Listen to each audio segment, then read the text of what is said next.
Hi hello வணக்கம் and welcome to Fareenas kitchen.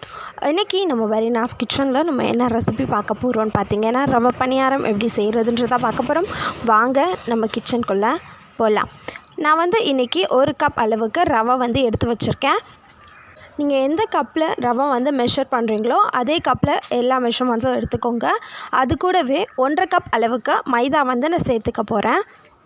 இப்போது இது கூட ஒரு 5 ஏலக்காவை நம்ம தட்டி சேர்த்துக்கலாம். நீங்கள் பொடி வச்சுருந்தீங்க அப்படின்னா அதை கூட நீங்கள் சேர்த்துக்கலாம், அது உங்கள் விருப்பம் தான். அடுத்து நம்ம இது கூட ஒரு 1 கப் அளவுக்கு சர்க்கரையை நல்லா அரைச்சி பொடியாக்கி நம்ம சேர்த்துக்கலாம். ஜலிச்சு சேர்த்துக்கோங்க, இல்லைனா அந்த நரப்பு இருக்கும், நல்ல பவுடராக சேர்த்துக்கோங்க.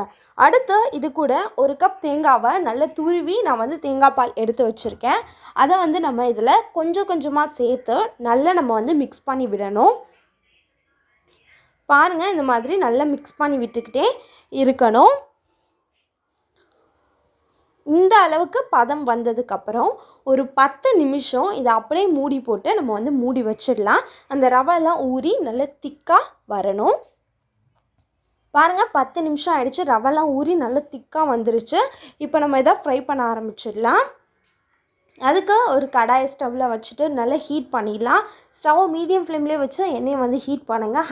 எண்ணெய் எல்லாம் காஞ்சதுக்கப்புறமா இதில் இந்த மாதிரி ஒரு குழிக்கரண்டி இல்லைனா குட்டி ஸ்பூன் எடுத்துக்கோங்க. எடுத்து இந்த மாதிரி சென்டரில் நம்ம ஊற்றிடலாம். நம்ம ஊற்றினோன்னே அது ரவுண்டாக இருக்கிறதுக்காக தான் நம்ம குழிக்கரண்டி எடுக்கிறோம். இந்த மாதிரி எடுத்து நம்ம ஊற்றிட்டு ஒரு பக்கம் வெந்ததுக்கப்புறம் நம்ம திருப்பி போடணும். ஸ்டவ் மீடியம் ஃப்ளேம்லேயே இருக்கணும். ஹை ஃப்ளேமில் வச்சிட்டோம் அப்படின்னா கலர் மட்டும் சேஞ்ச் ஆகும், ஆனால் உள்ளே வெந்து வராது. இந்த மாதிரி 2 பக்கமும் நல்ல கலர் வந்ததுக்கப்புறம் நம்ம இதை எடுத்துடலாம். அவ்வளோதான். பாருங்கள், நம்மளுடைய ரவை பணியாரம் எல்லாம் சூப்பராக ரெடியாக இருக்குது. பாருங்கள் எந்த அளவுக்கு வந்திருக்கு அப்படின்னு சொல்லிட்டு. சூப்பராக வெந்து டேஸ்ட்டுமே நல்லாயிருக்கு. நீங்களும் இதை கண்டிப்பாக ட்ரை பண்ணி பாருங்கள். பிடிச்சிருந்தா பரீனாஸ் கிச்சனுக்கு சப்ஸ்கிரைப் பண்ணிடுங்க. அடுத்து ஒரு நல்ல வீடியோவில் உங்களை சந்திக்கிறேன். until then see you, tata, bye bye. Thanks for watching.